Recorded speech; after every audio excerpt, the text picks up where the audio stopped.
हमने machine design के पिछले वीडियो में देखा था कि शाफ्ट जब उस पर केवल नमन प्रतिबल लगा हो, यानी बेंडिंग स्ट्रेस केवल इंड्यूस हो रहा हो और उस पर नमन घूर्ण लगा हो, तो उसका डिजाइन कैसे करते हैं। ठीक है, लेकिन अब उस पर जो है उसमें देखा था हमने कि वैसा एग्जाम्पल कब मिलता है प्रैक्टिकली, हमको एक रेलवे एक्सल में मिलता है। ठीक है, इसको बोलते हैं रेलवे एक्सल। यानी हमने बेसिकली किसका डिजाइन देखा था, रेलवे एक्सल का डिजाइन देखा था। रेलवे एक्सल का डिजाइन हमने देखा था, उस पर एक्सेल पर कुछ जो है अब हम न्यूमेरिकल देख लेते हैं उस बेसिस पर। ठीक है, तो एक न्यूमेरिकल यहाँ पर लिखा है हमने, एक रेलवे वैगन का भार 90 किलो न्यूटन है और पहियों पर 40 किलो न्यूटन तथा 50 किलो न्यूटन की प्रतिक्रियाएं उपजाता है। यदि पहियों के बीच की दूरी गेज 1.5 मीटर और धुरा बाक्सों के बीच की दूरी 2 मीटर हो तो धुरे का आवश्यक व्यास ज्ञात कीजिए। धुरा पदार्थ का अनुमेय प्रतिबल कितना है, 70 न्यूटन पर mm स्क्वायर है। ठीक है, तो यहाँ पर हमको देखने से क्या मिल रहा है, यहाँ पर एक एक्सेल दिया हुआ है। ठीक है, जो कि शाफ्टी है।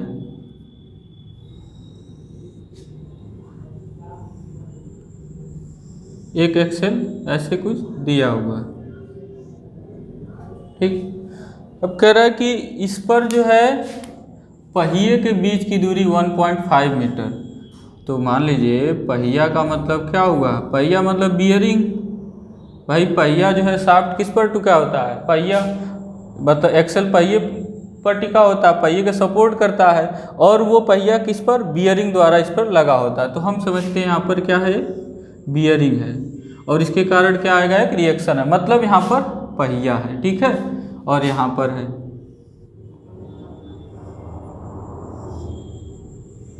यहाँ पर एक। अब इनके बीच की दूरी कितने दे रहा है 1.5 मीटर। यदि पहियों के बीच की दूरी गेज, इसको बोलते हैं गेज, ठीक है ना, पहियों के बीच की दूरी को, तो ये कितना है 1.5 मीटर। अच्छा जी, अच्छा अब कह रहा है कि रेलवे वैगन का भार। अब देखिए रेलवे वैगन का भार जो होता है वो कैसे हम टिकाते हैं। एक्चुअली में एक्सेल पर क्या लगाते हैं, धुरा बॉक्स लगाते हैं। देखिए या तो इस पहिए के बाहर धुरे बॉक्स को लगाते हैं एक्सेल पर, यानी वहाँ सपोर्ट करते हैं, मतलब अलग अलग, या फिर एक बॉक्स द्वारा सेंटर में करते हैं, या फिर 2 बॉक्स लगाते हैं यहाँ बीच पर 2 जगहों पर। यानी कहने का मतलब या तो हम इसके बाहर लगाएं लोड को। ठीक है, मतलब यहाँ धुरा बॉक्स है, समझिए धुरे बॉक्स द्वारा स्प्रिंग द्वारा लोड कर देते हैं इसको। ठीक है, तो हम यहाँ बस लोड दिखा रहे हैं, यहाँ धुरा बॉक्स नहीं दिखा रहे हैं। और इधर, और यहाँ पर पहिया है, ये ध्यान रखिएगा, ये पहिया है और ये पटरी है, पटरी पर चल रहा है। तो या तो ऐसे लोड को लगाते हैं, या फिर लोड यहाँ लगा देते हैं, यहाँ पर और यहाँ पर। ठीक है, और या तो बीचों बीच लगा देते हैं और इस पार्ट को हटा देते हैं। तो इसमें क्या कह रहा है, इसमें कह रहा है कि 40, इसमें कह रहा है धुरा बॉक्सों के बीच की दूरी 2 मीटर हो। तो 2 मीटर है तो बताइए बाहर ही ना होगा, जब इसके पहियों के बीच का 1.5 है तो धुरा बॉक्स किधर है, बाहर की ओर है, उनके बीच की दूरी कितनी है, 2 मीटर है। ये दूरी 2 मीटर है, यहाँ धुरा बॉक्स है, यानी यहाँ पर लगा हुआ धुरा द्वारा लोड। अब टोटल वैगन का लोड यही 2 पॉइंट पर लगेगा, लेकिन ये लोड बटा रहेगा, यहाँ पर कुछ और होगा, यहाँ पर कुछ और होगा। तो मान लेते हैं यहाँ पर जो है लोड लग रहा है वो W1 है, और यहाँ पर जो लोड लग रहा है वो W2 है। ठीक है, ये W1 है, ये W2 है, और यहाँ पर रिएक्शन हमको बोल रहा है, रिएक्शन दे रहा है। रिएक्शन कितने का, रिएक्शन है 40 किलो न्यूटन, और यहाँ पर रिएक्शन कितना है 50 किलो न्यूटन। ठीक है, 40 किलो न्यूटन 50 किलो न्यूटन। अब जो है, अब हम सॉल्यूशन पर जाते हैं। तो हमको क्या देखना है, हमको करना है कि इस पर बेंडिंग मोमेंट जो लग रहा है इन सब बलों के प्रभाव में, ये चार जो बल लग रहे हैं इनके प्रभाव में जो बेंडिंग मोमेंट आ रहा है वो मैक्सिमम बेंडिंग मोमेंट कहाँ होगा, ठीक है, मैक्सिमम बेंडिंग मोमेंट कहाँ होगा, और उस मैक्सिमम बेंडिंग मोमेंट के कारण स्ट्रेस जो है इससे ज़्यादा नहीं होना चाहिए। उस आधार पर हम शाफ्ट का क्या निकालेंगे, या एक्सेल का क्या निकालेंगे, व्यास निकालेंगे या डायमीटर निकालेंगे। तो यहाँ पर हमको क्या मिल रहा है, यहाँ से हम कह सकते हैं कि W1 plus W2 is equal to 90 kilo newton, है ना, क्योंकि दोनों रेलवे वैगन का टोटल लोड क्या है, इसी दोनों पॉइंट पर है, और दोनों का सम कितना होगा 90, क्योंकि दोनों मतलब रेलवे वैगन का पूरा लोड कितना है 90 किलो न्यूटन का भार है। तो W1 plus W2 90 kilo Newton, ठीक है। अब क्या कर लेते हैं, यहाँ पर किसी एक पॉइंट पे, मान लीजिए ये पॉइंट ए है, या फिर इसको मान लीजिए ये पॉइंट ए है, यहाँ बी है, ये सी है और ये डी है। तो इस पॉइंट ए के अबाउट क्या लेते हैं हम, मूवमेंट ले लेते हैं। इस पॉइंट ए के अबाउट मूवमेंट लेते हैं तभी तो ये क्या है, ये हमारा टोटल भार है उसका, रेलवे वैगन का, उससे अब यहाँ पे हम एक मूवमेंट ले लेते हैं, और मूवमेंट के हिसाब से हम क्या कर लेते हैं, निकाल लेते हैं W1 और W2 का मान। वहाँ से तब ना हम निकाल पाएंगे बेंडिंग मोमेंट मैक्सिमम। तो पॉइंट ए के परितः घूर्ण लेने पर, ठीक है, और हम साइन कन्वेंशन अपना क्या मान रहे हैं, एंटी क्लॉकवाइज जो मान रहे हैं वो पॉजिटिव मान रहे हैं, ठीक है, sign convention anti clockwise positive मान रहा है। तो क्या करेंगे, ए के अबाउट लीजिए घूर्ण, तो यहाँ पर क्या लग रहा है, W2 लोड लग रहा है, W2 इंटू कितना लेंथ है 2 मीटर, ठीक। उसके बाद यहाँ पर देखिए, और यहाँ पे ध्यान दीजिए ये क्लॉकवाइज है, हम एंटी क्लॉकवाइज पॉजिटिव ले रहे हैं, तो क्लॉकवाइज क्या होगा, नेगेटिव होगा। उसके बाद ये एंटी क्लॉकवाइज जो कि पॉजिटिव होगा, तो आया 50 इंटू कितना होगा ये 1.5, और यहाँ पे तो चूंकि ये देखिए ये 2 मीटर है, तो ये जो होता है बराबर दूरी पर रहेगा, ठीक है, लोड जो है हम बराबर दूरी पर रखेंगे, यहाँ पर ऐसा नहीं है कि लोड को हम अलग अलग दूरियों पर रखेंगे। तो ये कितना होगा, ये होगा आपका 1.5 मीटर इतना है, तो 0.5 इन दोनों में, तो उसका 0.5 का आधा 0.25, तो 0.25 और 1.5 ऐड कर लेंगे, कितना हो जाएगा 1.75 होगा ना, 1.75। अब यहाँ से देख लेते हैं, अब इस पर एक लोड लग रहा है, ठीक है, इस पर कितने का लोड लग रहा है, इस पॉइंट पर, इधर भी ये कैसा है एंटी क्लॉकवाइज, तो फिर पॉजिटिव लेंगे। पॉजिटिव लोड कितना आ रहा है 40 इंटू 40 का लोड है, और कितना डिस्टेंस है वही चीज़ 0.25 और इज इक्वल टू 0, क्योंकि ये क्या है इक्विलिब्रियम कंडीशन में है, तो इक्विलिब्रियम कंडीशन में क्या होगा, सारे मूवमेंट का योग क्या होगा 0 होगा। अब जो है W2 का मान यहाँ से हम निकाल लेंगे, तो इसको क्या कर लेंगे -2W2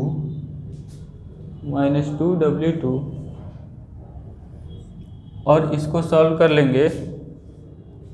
इन सबको सॉल्व करेंगे जब आप कैलकुलेटर से, तो सीधे W2 का मान कितना आ जाएगा, देखिए इसको उधर भेजना पड़ेगा, -2W2 को उधर भेजने के बाद इन दोनों को मल्टीप्लाई करेंगे, मल्टीप्लाई कर लेंगे, जोड़ लेंगे कैलकुलेटर से, ठीक है, जल्दी से कैलकुलेटर से जोड़ लेंगे, फिर 2 से डिवाइड कर लेंगे, तो W2 का मान आपका आता है, W2 का मान आता है 41.25 किलो न्यूटन। कितना आता है 41.25 किलो न्यूटन आता है। अब आगे बढ़ते हैं, तो W1 कितना होगा, W1 होगा इस समीकरण से 90 - W2, ठीक है, तो 90 माइनस W2 करेंगे, जब माइनस करेंगे तो कितना आएगा 90 माइनस W2 41.25, ठीक है। यहाँ से आपको मिल जाएगा 25 माइनस होगा तो 7.75 और यहाँ बचेगा 9 में से 1 गया 8, यहाँ 5, 58.75 किलो न्यूटन, क्योंकि किलो न्यूटन में सारे लोड यहाँ पर रखे गए हैं, सारे फोर्सेज किलो न्यूटन में रखे हैं, तो सारे जो होगा 40 कितना होगा 8 बचा ना, 8 माइनस 4 48.7। अब सारे लोड किस में रखे गए हैं, सारे किलो न्यूटन में, तो सारा जो है किलो न्यूटन में आ गया, ठीक है। तो हमारा जो मिल गया W1 और W2 मिल गया। चलिए तो W2 मिल गया हमारा, W2 कितना मिल गया, W2 मिल गया यहाँ पे 41.25 किलो न्यूटन और यह 48.75 किलो न्यूटन W1। अब जो है हम इसको मिटा लेते हैं, आप लोग इस प्रोसेस को लिख लीजिएगा, ठीक है।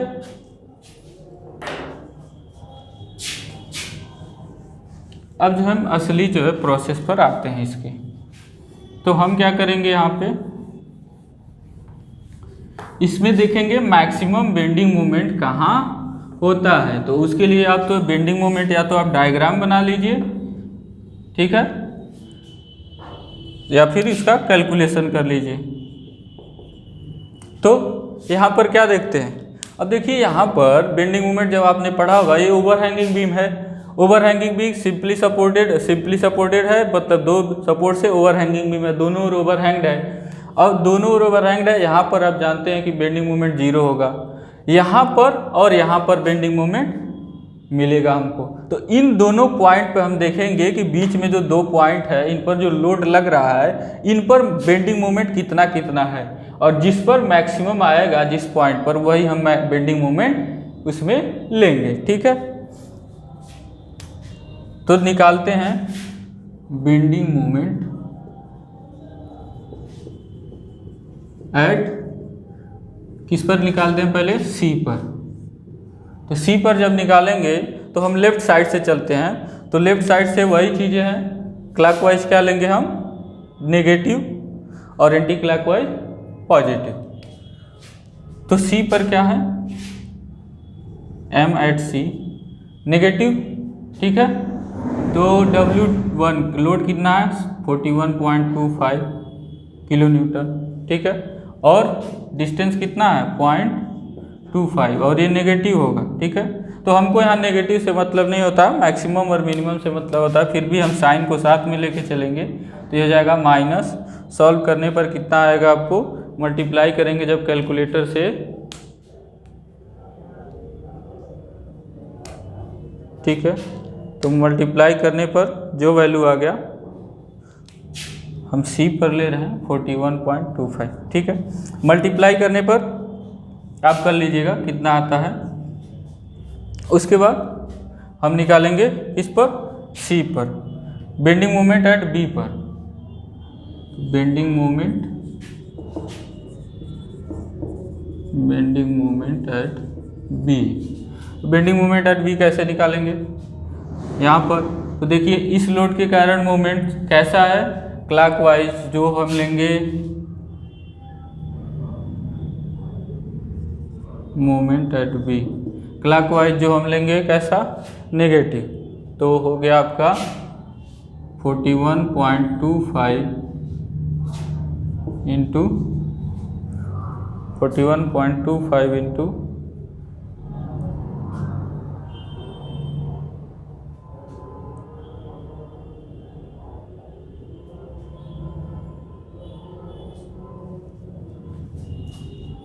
41.25 into bending moment at B, कितना डिस्टेंस है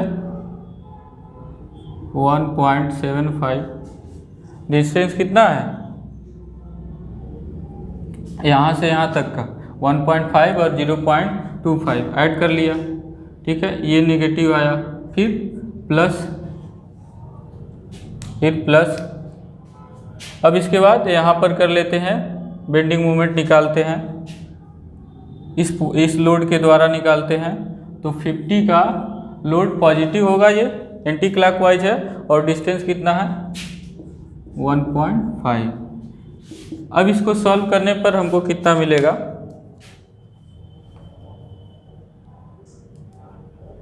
सॉल्व करने पर इन दोनों पॉइंट में जिस पॉइंट पे मैक्सिमम मिलेगा, मैक्सिमम बेंडिंग मोमेंट आपका आता है, मैक्सिमम बेंडिंग मोमेंट आपका आता है, आप लोग कर लीजिएगा, मैक्सिमम बेंडिंग मोमेंट जो आएगा किसी एक पॉइंट पर आएगा, जब आप सॉल्व करेंगे वो आएगा आपका 48.75। अच्छा चलिए, आप दोनों को जब सॉल्व करेंगे तो इसमें एक मैक्सिमम बेंडिंग मोमेंट आएगा, ठीक है।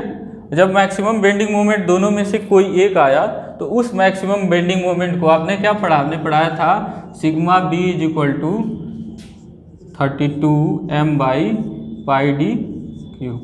ये हमने पढ़ाया था, sigma B is equal to 32m/πd³, ठीक है।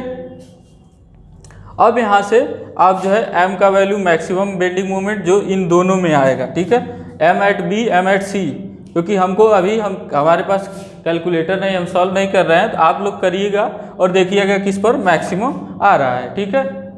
हमारे पास नहीं है तो इसलिए हम छोड़ दे रहे हैं, और इसमें क्या करेंगे, इस वैल्यू को यहाँ पे रख देंगे, वहाँ से क्या निकल जाएगा हमारा d³, ठीक है। तो d³ निकालेंगे तो 32m/π∑p, और ये अलाउएबल है, ठीक है, अलाउएबल दिया हुआ है 70 Nm²। जब इसको रख के करेंगे तो आपका मिल जाएगा यहाँ से d, जो कि आंसर में कितना देता है, आंसर में दे रहा है 122 mm। कितना आ रहा है 122 mm। आपका अगर डेसिमल में इधर उधर थोड़ा कम अधिक आता है, कम भी आता है, तो क्या कर लीजिए, उसको अधिक कर लीजिए, ठीक है, 122 mm आएगा इसका आंसर। तो ऐसे लगेगा, पहले क्या कर लेंगे, इन दोनों पहले जो है W1 W2 निकाल लेंगे, और इन दोनों पर जो लोड लग रहे हैं, ठीक है, इस पर पूरे शाफ्ट पर जो लोड लग रहे हैं, चारों के पर्सपेक्टिव में हम देखेंगे मैक्सिमम बेंडिंग मोमेंट कहाँ कहाँ मिल रहा है, तो आपको यहीं पर मिलेगा B या C पर। तो किसी पर भी जिस पर आपको मैक्सिमम मिल रहा है उसको इस इक्वेशन में रख दीजिए, वहाँ से क्या कर लीजिए, सिग्मा d³ का मान निकल जाएगा, ठीक है। अब बढ़ते हैं हम अगले न्यूमेरिकल पर।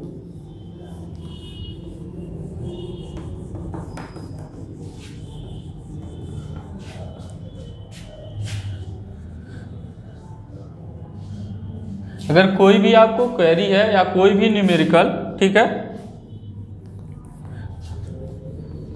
कोई भी न्यूमेरिकल आपको पूछना है तो आप कमेंट करके बता दीजिए, वो बता दिया जाएगा, ठीक है।